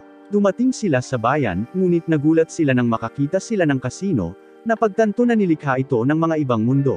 Nakikita namin na ang mga tao ay nagsusugal, at sila ay nagpapatayan, kaya ang mga batang babae ay nag-iisip na may pagkakamali, ngunit iniisip ni Desai na ang mga tao ay masama, at pinili nila ang kanilang katotohanan. Napagtanto niya na wala na siya sa kanyang mga table tasks, kaya siya ay nabigla, at nagsimula siyang kumain ng mga bato. Bumisita sila sa alkalde, tinanong kung ano ang nangyari sa bayan, kaya ipinaliwanag niya na ang lahat ay dating namumuhay ng mapayapa, at mayroon silang mga pagpapala ng puno ng mundo. Ngunit dumating ang ibang mundo, at nagtayo sila ng kasino, na umakit ng magulong tao mula sa buong mundo. Ipinaliwanag niya na ang puno ng mundo ay nagsimulang malanta, dahil ang espiritu ng puno ay hindi nasisiyahan sa kung ano ang nangyayari, at sinabi niya sa partido ni Desai na sila ay nauubusan ng oras, na humihiling sa kanila na ibalik ang bayan sa orihinal nitong estado. Ngunit iniisip pa rin ni Desai ang tungkol sa kanyang mga table tasks, tinanong ang alkalde kung maaari niyang punan ang kanyang garapon. Isang mandirigma na nagngangalang Yamada ang biglang lumitaw, na nagpapakita na siya ay isang otherworlder, ngunit ipinaliwanag niya na siya ay naiiba, na nagsasabing gusto niyang magdala ng kapayapaan sa bayan. Kaya't nangako siyang tutulungan ang mga taga-nayon, at naisip ni Annette na dapat silang sumama sa kanya, ngunit napagtanto niya na nawala si Desai. Nakikita namin si Desai na naglalakad sa paligid ng bayan, at nalaman namin na hindi siya masaya, dahil nagsisimula na siyang maging malusog, kaya gusto niyang gumawa ng isang bagay upang masira ang kanyang kalusugan. Nakikita niya ang isang kuweba, sa pag-aakalang mukhang kainahinala ito, kaya nagpa siya siyang tingnan ito, na pagtantong puno ito ng mga taong naninigarilyo. Kaya siya ay nasa sabik, nagtatanong sa kanila kung maaari siyang sumama sa kanila, ngunit isang batang babae na nagngangalang Esketh ang biglang lumapit sa kanya, sinabihan siyang sumama sa kanya. Dinala niya siya sa kanyang bar kung saan nagsimula itong uminom, sinasabing gusto niyang inumin ang kanyang sarili hanggang sa mamatay, dahil hindi siya masaya sa kanyang buhay. Tinanong niya siya kung ano ang ginagawa niya sa kuweba, habang binanggit niya na ang mga tao ay gumon sa mga dahon mula sa puno ng mundo. Kaya ipinaliwanag niya na wala na siyang sedatives, at hindi siya mapakali, dahil ayaw niyang maging malusog ang kanyang isip at katawan. Nangako siyang tutulungan siyang mag-relax, na sinasabi sa kanya na siya ay isang mananayaw, ngunit sa palagay niya ay magiging boring ang kanyang pagganap. Sinabi niya sa kanya na panuurin pa rin siya, at nagsimula siyang sumayaw, dahil napagtanto niya na siya ay isang mahusay na performer. Nakita namin si Annette na umiiyak, habang iniisip niya kung ano ang nangyari kay Desai, at nakita niyang dumating siya, ngunit napagtanto niyang kasama niya si Esketh, kaya nalungkot siya. Tinanong ng alkalde si Esketh kung ano ang gusto niya, sinabing ayaw siyang makita ng mga taga-nayon, ngunit ipinaliwanag niya na dumating lang siya upang dalhin si Desai sa kanyang mga kaibigan. Pagkaalis niya, tinanong ni Tama ang alkalde kung sino siya, kaya ipinaliwanag niya na tinatawag siyang Witch of Tonorico. Inihayag niya na nang itayo ng Otherworlders ang kasino sa gilid ng bayan, hindi sila napigilan ng mga taga-nayon, ngunit nagpa siya si Esketh na magtrabaho sa kanila, at nagbukas siya ng bar sa tabi ng kasino. Walang nakakaalam tungkol sa kanya, ngunit iniisip ng lahat na siya ay isang taksil, dahil kumikita siya sa pamamagitan ng paglilibang sa mga Otherworlders na pumapasok sa kanyang bar. Iniisip ni Yamada na siya ay masama, kaya gusto niyang ibagsak siya, at masaya ang alkalde na marinig ito, na tinawag siyang isang tunay na bayani. Kinabukasan, pumunta si Desai sa bar, habang sinusubukang pigilan siya ni Annette, na sinasabi sa kanya na ang lahat ay naghahanda upang labanan ang Otherworlders, ngunit wala siyang pakialam, sinabing hindi niya tinanggap ang trabaho. Sinabi sa kanya ni Yamada na wala na itong pag-asa, dahil ginayuma na si Desai ng mangkukulam, ngunit sinabihan niya itong huwag mag-alala, nangako na ililigtas siya pagkatapos nilang sirain ang kasino. Nakita namin si Desai kasama si Esketh, at pinasalamatan niya ito sa pagtulong sa kanya na makatulog, ngunit sinabi niya sa kanya na ihinto ang paggugol ng oras sa kanya, dahil kinasusuklaman siya ng mga taga-nayon, ngunit binanggit niya na wala siyang pakialam. Sinabi niya sa kanya ang tungkol sa espiritu ng World 3, na Nagel iligtas sa mahihina at may sakit na mga tao sa pamamagitan ng pagbibigay ng kanilang mga kahilingan, at iniisip niya na ang pagdarasal sa puno ay maaaring makatulong sa kanya, ngunit sa palagay niya ay siya ang kailangang iligtas, at binanggit niya yon. Naramdaman niya ang lungkot nito habang sumasayaw. Isang grupo ng mga lalaki ang biglang pumasok sa bar, at sinabihan nila siyang painumin sila, habang tinatakot nila ang mga taong may utang sa kanila. Alam nilang ginastos nila ang lahat sa kasino. Isang otherworlder na nagngangalang Sabo ang nagbanta na papatayin sila kapag hindi nila binayaran ang kanilang mga utang, kaya nangangako silang gagawin ang lahat para kumita ng pera. Kinausap niya ang kanyang amo, sinasabing bababa ang tubo ng kasino, dahil kakaunti ang mga taong nagsusugal, kaya sa tingin niya ay kailangan nilang lumipat sa ibang lokasyon, ngunit iniisip ng amo na kailangan lang nilang gawing mga adik sa sugal ang mga taga-nayon, at turuan sila kung paano usok ang mga dahon mula sa World 3. Ipinaalala ni Eske sa kanya ang tungkol sa kanyang pangako na pabayaan silang mag-isa, sinabing binayaran niya siya ng protection money, para hindi mahawakan ng mga otherworlders ang mga taga-nayon, ngunit ipinaliwanag niya na kailangan niyang kumita ng pera, at inutusan niya si Sabo na kidnapin ang mga taga-nayon, kaya sinubukan niya para pigilan siya, pero tinulak niya siya. Sinabi sa kanya ni Desai na hindi siya isang mangkukulam, at tinawag niya siyang isang anghel, ngunit ang lupa ay nagsimulang umuuga, kaya lahat ay tumakbo palabas, at napagtanto nila na ang kasino ay nawasak.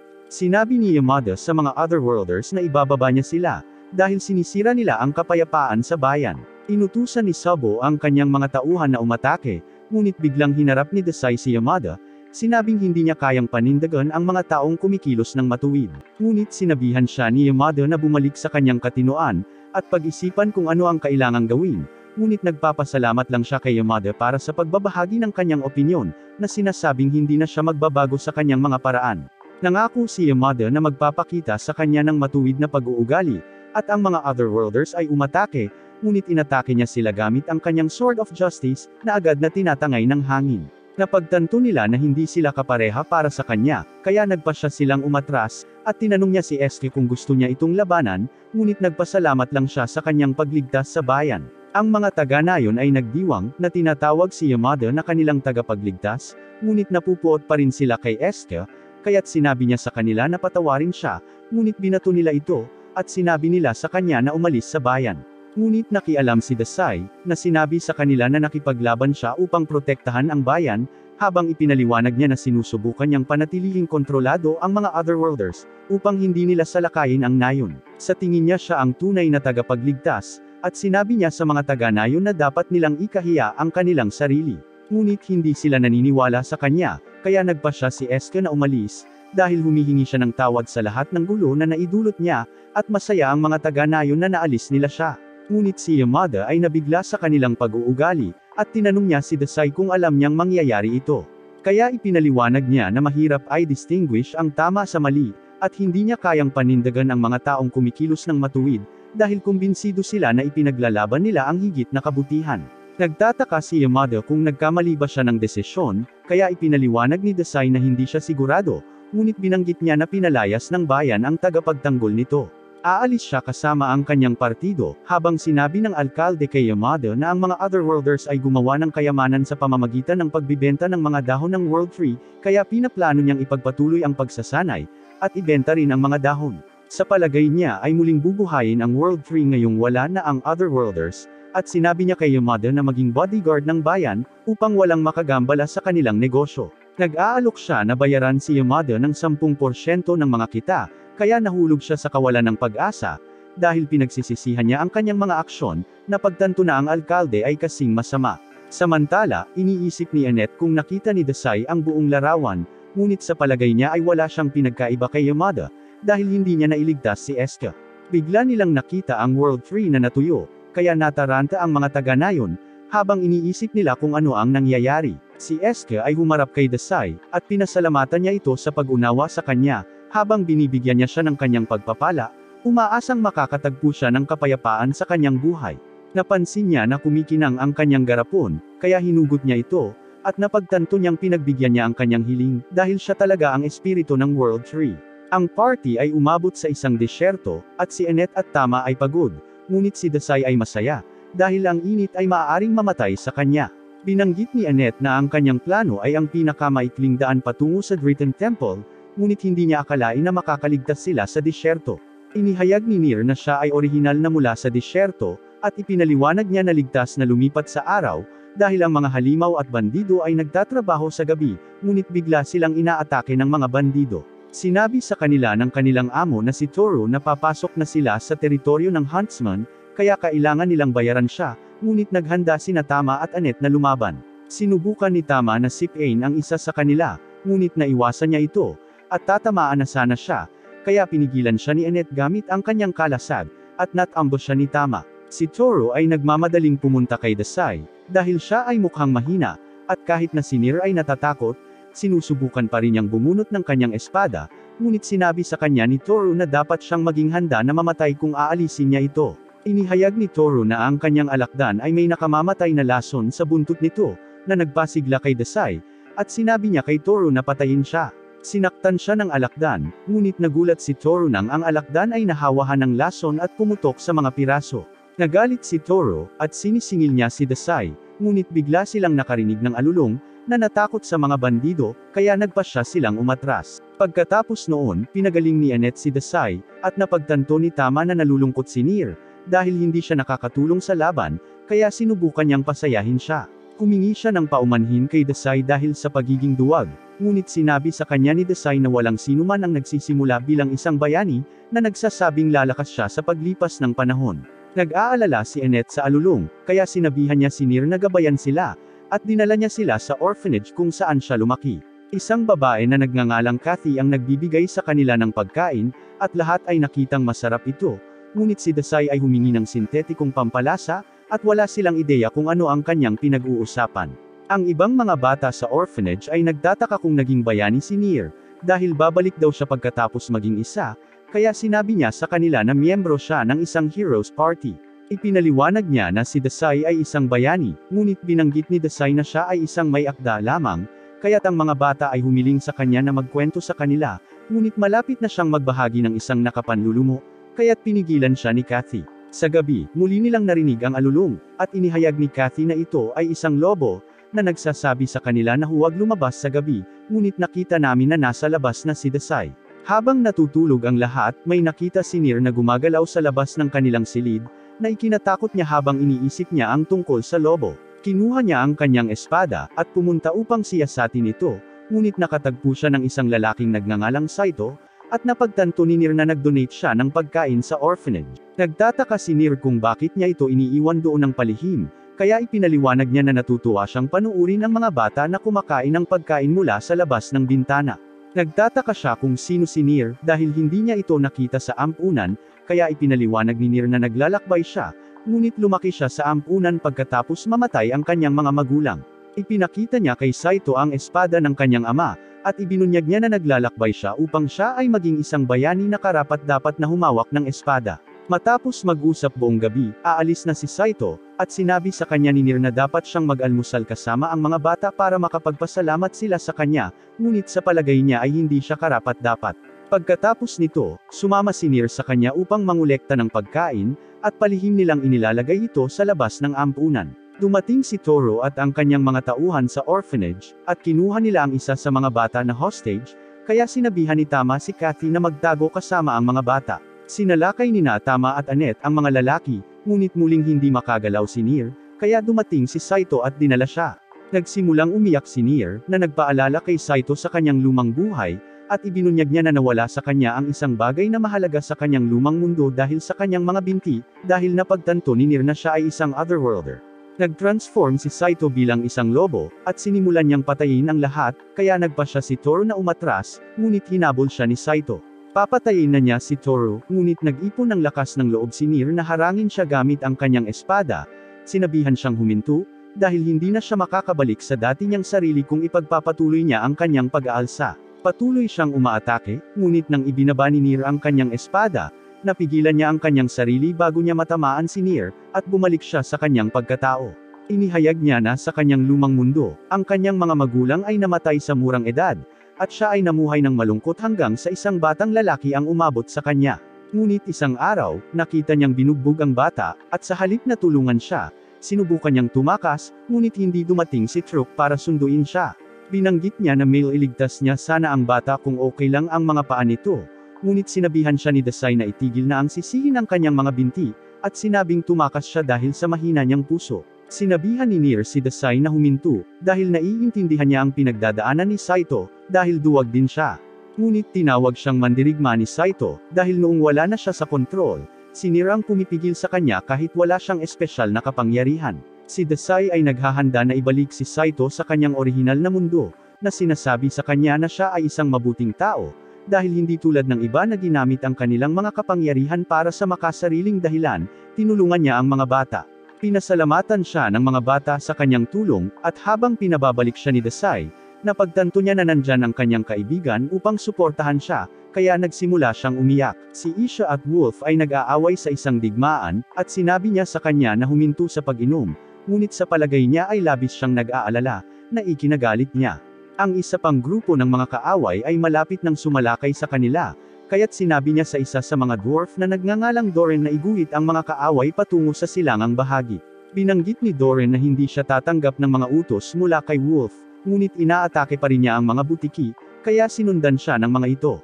Gumagamit si Wolf ng mahika ng hangin para magpatawag ng buhawi at sirain ang mga puwersa ng kaaway, na pinipilit silang umatras. Iniisip niya na sa halip na habulin sila ay dapat din silang umatras, ngunit nabigla si Isha, dahil napagtanto niyang si Dasai ay nahuli din sa isang buhawi. Sa gabi, ipinagdiriwang ni Doren at ng mga duwende ang kanilang tagumpay, at sa palagay niya ay dapat silang pasalamatan ng simbahan, dahil nakikitungo sila sa mga nahulog na Otherworlders para sa simbahan. Ngunit sinabi ni Wolf kay Doren na hindi niya dapat suruan ang simbahan, at pinupuri niya ang mga duwende para sa kanilang katapangan. Samantala, iniisip ni Isha kung ayos lang si Dasai, at binanggit ni Annette na siya ay nasa kanyang kabaong, na nagpo-protekta sa kanya, ngunit sa palagay niya ay malas siya, dahil nakaligtas siya. Dumating si Wolf, at agad na umibig si Mellows sa kanyang pamilyar.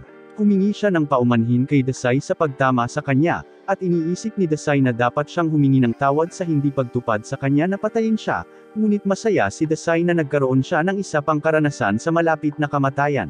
Sinabi sa kanila ni Isha na nakikipagdigma sila sa isa sa 7 nahulog na anghel, at ipinahayag ni Tama na natalo na niya ang isa sa kanila, ngunit hindi siya pinaniwalaan ni Wolf. Sa palagay niya ay hindi niya dapat maliitin ang kanilang partido, at sinabi niya sa kanya ang tungkol sa kapangyarihan ni Dasai na ibalik ang mga nahulog na Otherworlders sa kanilang mundo.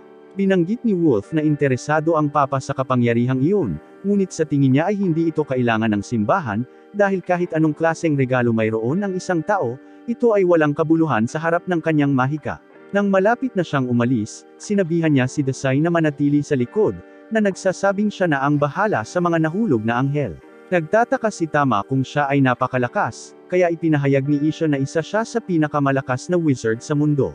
Samantala, ang nahulog na anghel ng paghihirap ay bumalik sa kastilyo, at binanggit niya na sila ay mananalo bukas, dahil siya ay sasali sa laban. Ngunit isa pang lalaki ang nagsabi na pinaplano niyang ipadala ang nahulog na anghel ng kasakiman na nagngangalang Yuriko, dahil sa tingin niya ay matatalo niya si Wolf. Napagtanto ni Dasai na malungkot si Mellows dahil namimiss na niya ang pamilyar ni Wolf, at sa tingin niya ay pareho sila, dahil pareho silang naghahanap ng babae, kaya't nag-aalok siya na tulungan si Mellows na mahanap siya. Nakita nila siyang kasama ni Wolf, na napapalibutan ng kanyang mga tagahanga, at tinukso ni Dasai si Mellows, na sinasabing si Wolf ang kanyang ganap na kabaligtaran. Sinundan nila si Wolf, at nakita siyang sinusubukang makapasok sa bahay ng isang batang babae, ngunit walang nagbubukas ng pinto, at iniisip ni Dasai na siya ay katulad ni Mellows, dahil hinahabol din niya ang kanyang minamahal. Sinabi ni Wolf sa batang babae sa loob ng bahay na pupunta siya sa digmaan bukas, at nangako siyang babalik, ngunit hindi iniisip ni Dasai na dapat silang mag-eavesdrop sa kanya, kaya nagpasya siyang umalis. Kinabukasan, muling sumalakay ang hukbo ng mga fallen angels, at gustong lumaban ni Tama, ngunit sinabihan sila ni Doren na magpahinga, dahil bisita niya sila. Sa pagsisimula ng laban, tila maayos ang lahat sa tulong ng mahika ni Wolf, ngunit biglang lumitaw ang isang dragon, at nagsimula itong sumabog sa lahat. Kinilala ito ni Isha bilang ang maalamat na dragon na si Jade, na dating nasa ilalim ng kontrol ng Dark Lord, ngunit nabigo si Wolf na ang Fallen Angel of Misery ay mayroon lamang dragon bilang kanyang trump card, dahil natalo na niya ang ilang dragon sa nakaraan. Naghahanda siyang salakayin ito, at nakita ni Doran na may nakasakay sa dragon maliban sa nahulog na anghel ng paghihirap. Nagulat si Wolf nang makita niya si Eriko, at ibinaba niya ang kanyang tungkod habang hawak siya nito gamit ang maitim niyang mga kamay.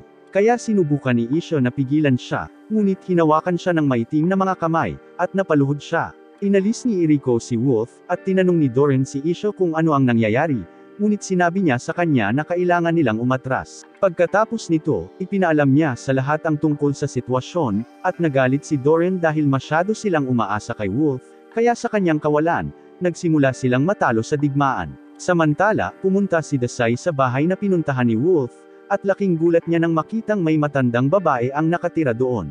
Iniisip ni Isha na si Eriko ay maaaring estudyante ni Wolf, dahil dati ay mahilig magturo sa ibang mundo, ngunit bigla siyang huminto isang araw at nagsimulang uminom, na ikinagulat ni Tama kung dahil ba ito kay Eriko. Sinabi ni Isha kay Doran na magpadala ng mga sundalo upang iligtas si Wolf, ngunit ipinaliwanag niya na wala siyang matitira, kaya sinabi ni Tama sa kanila na babalikan nila siya. Nagtataka sila kung nasaan si Desai, ngunit nagulat ang lahat nang bumalik siya na may dalang matandang babae. Kinabukasan, binigyan sila ni Doran ng mga bagong kagamitan, at binanggit ni Desai na hindi niya nakuha ang kanyang hiniling, ngunit inihayag ni Doran na nalilito ang mga manggagawa sa kanyang kahilingan, at hindi pa nila ito natapos. Iniisip ni Nier na mapapagod sila pagkatapos tumawid sa disyerto, ngunit biglang dumating si Toro. Sinabing nagbago na siya matapos siyang iligtas ni Nier at nandyan siya para tulungan sila. Ibinunyag ni Toro na nagpapatakbo siya ng kumpanya ng bus sa araw at pinuprotektahan ang orphanage sa gabi, ngunit walang ideya si Tama kung ano ang bus, kaya ipinaliwanag niya na ang kanyang husay ay nagpapahintulot sa kanya na gawing bus ang anumang bagay, at ipinakita niya ito sa pamamagitan ng paghampas ng tigre. At ginagawa itong bus. Sinubukan ni Desai na sakyan ito, ngunit pinalayas siya ni Toro at iniwan siya dahil galit pa rin siya kay Desai sa pagpatay sa kanyang alakdan. Iniisip ni Desai na wala siyang pagpipilian kundi ang manatili, ngunit hiniling ng babae na dalhin siya sa Wolf, kaya nagpasya siyang tulungan siya. Nakarating si Annette at ang iba pa sa Drayton Temple, at sinubukan ni Annette na tulungan ang mga pari na natalo na ni Eriko, ngunit sinabi sa kanya ni Isha na hindi niya sila dapat hawakan dahil naruroon pa rin ang mahika ni Eriko sa kanila.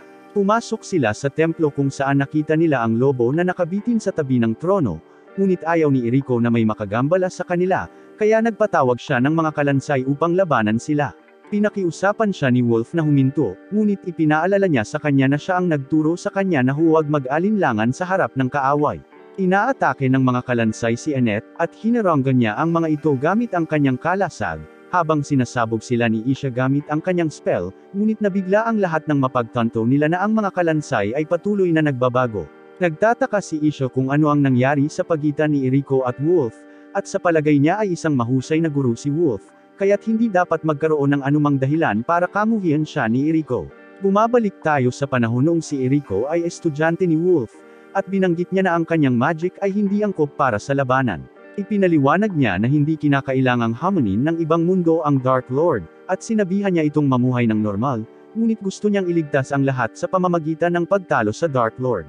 Nasiyahan si Eriko sa kanilang oras na magkasama, ngunit isang araw, isang batang babae ang lumitaw mula sa ibang mundo, at si Wolf ay naging abala sa kanya. Itinigil niya ang pagbibigay pansin kay Eriko, ngunit patuloy pa rin ito sa pagsasanay, umaasang mapapansin siya nito muli. Ngunit ang tanging nakikita niya ay ang babae, kaya nagseselos ito at nagising ang kanyang mga kapangyarihan habang inaatake niya ang dalaga.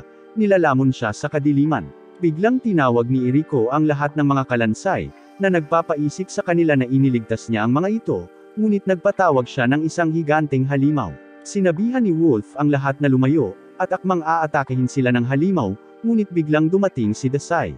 Laking gulat ni Eriko nang makita ang matandang babae, dahil ito ang kanyang nakababatang kapatid na si Hakari, na ikinalito ng lahat.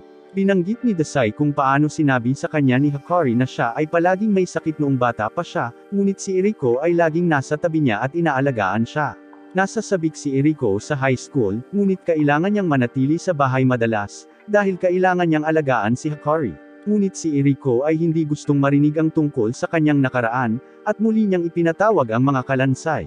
Pinoprotektahan ni Tama at ng iba pa si Desai mula sa mga kalansay, at sinabi niya kay Eriko na siya ay isang may akda, na nagsasabi na hindi siya maaaring mamatay bago isulat ang kanyang kwento. Sinubukan ni Hakari na ibalik si Eriko sa kanyang katinoan, ngunit binanggit niya na lagi niyang kinasusuklaman si Hakari, dahil ninakaw niya ang kanyang pagkabata, kaya masaya siya nang siya ay dinala sa ibang mundo. Akala niya ay mabubuhay na siya sa wakas, ngunit nalaman namin na si Hakari ang nag-alis ng atensyon ni Wolf sa kanya. Ipinatawag ni Eriko ang halimaw upang patayin si Hakari, ngunit tinanong siya ni Desai kung ano talaga ang gusto niya, na ikinagalit niya, kaya inutusan niya ang halimaw na patayin siya. Ngunit itinulak siya ni Wolf palabas, at siya ay not a man, kaya ang kanyang katawan ay nagsimulang malanta. Ngunit laking gulat niya nang sabihin sa kanya ni Desai na umiwas sa daan, dahil wala siyang lugar sa kwentong sinusulat niya. Ipinatawag ni Eriko ang mga kalansay, at tinamaan nila si Desai, na naging sanhi ng pagdugo nito, ngunit nilapitan niya ito, na nagsasabing kailangan niyang isulat ang tungkol sa kanyang tunay na nararamdaman. Bumabalik kami sa araw ng pagtatapos ni Eriko, ngunit walang pakialam ang kanyang ama, dahil okupado siya kay Hakari, at si Eriko ay nalulungkot kapag nakikita niya ang ibang mga babae kasama ang kanilang mga magulang. Pag-alis niya para magtrabaho, sinabihan niya si Eriko na alagaan si Hakari, ngunit isinuot niya ang kanyang uniforme at pumasok sa paaralan. Pag-uwi niya, sinampal siya ng kanyang ama, dahil lumala ang kalagayan ni Hakari sa kanyang pagkawala. Pumunta si Eriko sa labas ng bahay, iniisip na gusto lang niya ng atensyon, ngunit nataman siya ni Truck-kun, na naghatid sa kanya sa New World. Si Eriko ay nagsimulang umiyak, na nagsasabing siya ay isang kaayla-hilakbot na kapatid, ngunit niyakap siya ni Hakari, na pagtantong siya ang dahilan kung bakit nagdusa si Eriko. Inihayag ni Desai na nawalan ng pag-asa si Hakari sa kanyang lumang mundo nang wala si Eriko, na naging dahilan upang siya ay mabangga ng truck. Nalaman namin na pagkatapos na dumating si Hakari sa bagong mundo, sinabi niya kay Wolf na magiging sapat siyang malakas para talunin ang Dark Lord, dahil gusto niyang mamuhay si Eriko ng malaya. Sinabi niyang gusto niyang maging masaya siya sa mundong ito. Naghahanda si Desai na ibalik sila sa kanilang orihinal na mundo, dahil biglang naging mas bata si Hakari, at lahat ng taong nasaktan ni Eriko ay gumaling.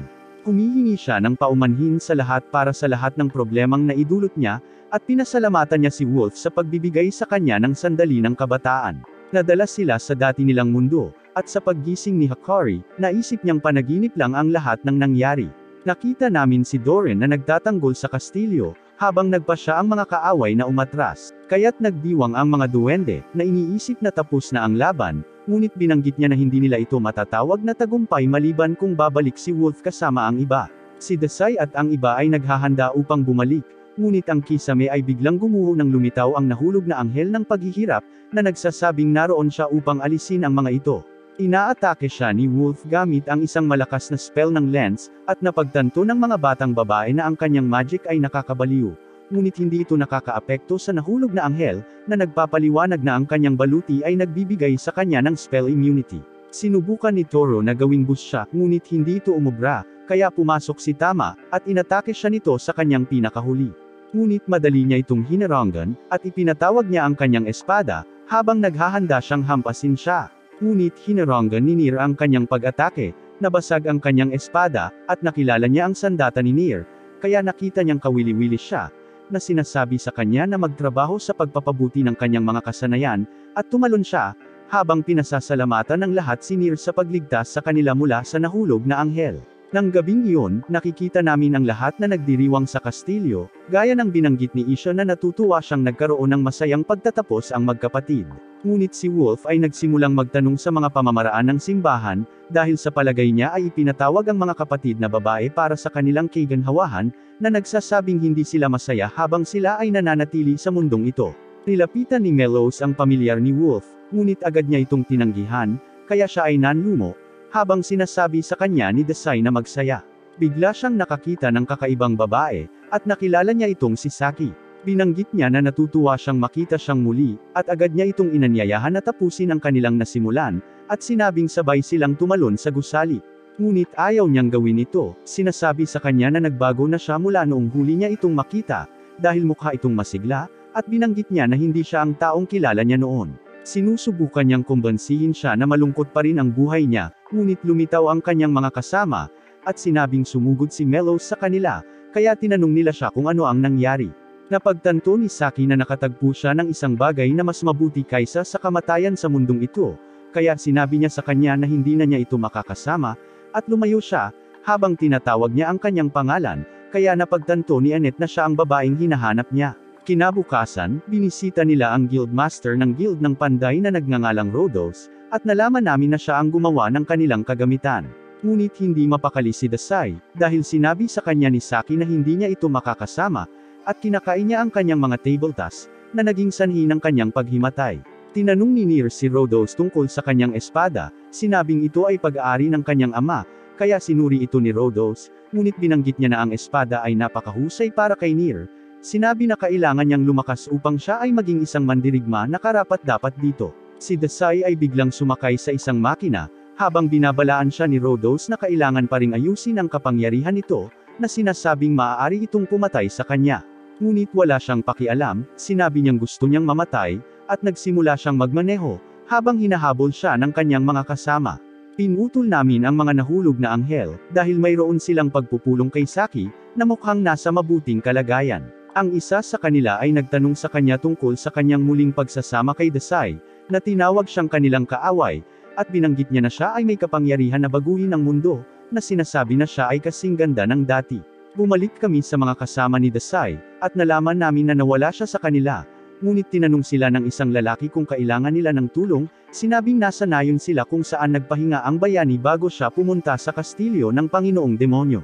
Ipinakita niya sa kanila ang sikat na estatwa ng bayaning lumalaban sa Panginoon ng Demonyo, ngunit binanggit ni Tama na mukhang tumatakas siya. Kaya ipinaliwanag ng lalaki na ito ay dating mukhang bayani, ngunit isang weirdo na nakasakay sa isang kakaibang sasakyan ang bumangga dito, at napagtanto nila na ang tinutukoy niya ay tungkol kay Dasai.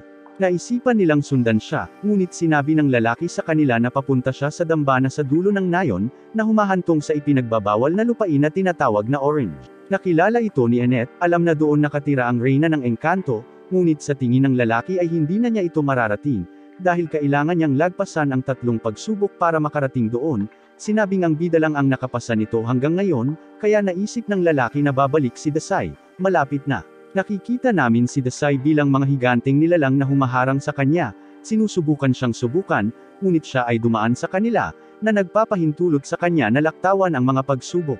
Pumasok siya sa isang kakaibang portal, na nagdadala sa kanya sa ipinagbabawal na lupain, at binati siya ng reyna ng engkanto na nagngangalang Oberus, na sinasabi sa kanya na siya ang pangalawang tao na bumisita sa kanya. Sa palagay niya ay nagpapahinga na siya sa wakas sa paraiso, iniisip na siya ay patay na, ngunit lumitaw ang kambal na engkanto na nagngangalang Elo at Solo, na nagsasabi sa kanya na yumuko sa kanilang reyna. Ipinaliwanag ni Oberus na ibinibigay niya ang kanyang proteksyon sa mga taong bumibisita sa kanya, na sinasabi sa kanya na kailangan niyang magdala ng kapayapaan sa mundo pagkatapos niyang matanggap ito. Tinanong niya siya kung ano ang kailangan upang iligtas ang mundo, iniisip kung ito ay ganap na kapangyarihan o pagtitiwala sa iba. Ngunit sinabi lang niya sa kanya na gusto niyang mamatay, at ipinaliwanag niya na ayaw niyang iligtas ang mundo, dahil sapat na siya, sinabing iniwan siya ng kanyang soulmate. Iniisip ni Solo na siya ay baliw, ngunit alam ni Oberus na natanggap niya ang basbas ni Eska, na nagtataka kung bakit siya ang pinili nito, dahil kilala siya sa pagiging hindi kapani-pani walang taos-puso. Ibinunyag niya na binigyan siya ng walang katapusang sedatives, tinanong si Oberus kung gusto niyang subukan ito, ngunit nabalisa si Solo, nagbabantang papatayin siya, dahil hindi niya matiis ang saloobin nito. Ngunit ibinunyag ni Oberus na ang bayani na bumisita sa kanya ay nabigo na magdala ng kapayapaan sa mundo, at alam niya na ang mundo ay nasa kaguluhan, na sinasabi na ang ibang mga mundo ay lumalabo ang linya sa pagitan ng mabuti at masama. Kaya sa palagay niya ay hindi kailanman malulutas ng isang matuwid na tao ang sitwasyon, at binanggit niya na maaaring si Dasai lamang ang taong kailangan ng mundo. Hinawakan niya ito, at sinabi niya sa kanya na makakasama niyang muli ang kanyang soulmate sa pagtatapos ng kanyang paglalakbay, kaya gusto niyang patuloy itong mabuhay. Sa palagay niya ay sinusubukan lang niyang pasayahin siya, ngunit nagpapasalamat pa rin siya sa kanya, at binigyan siya ng regalo ng pamamaalam, na sinasabi sa kanya na gamitin ito kung kailangan niya ang mga engkanto upang tulungan siya. Nag-teleport siya, at bumalik kami sa kanyang mga kasama, habang hinihintay nila siyang bumalik. Iniisip ni Nier na sumuko na siya sa paglalakbay, dahil tinanggihan siya ni Saki, ngunit bigla siyang nabangga sa rebulto, at humingi siya ng paumanhin sa pag-aalala sa kanila.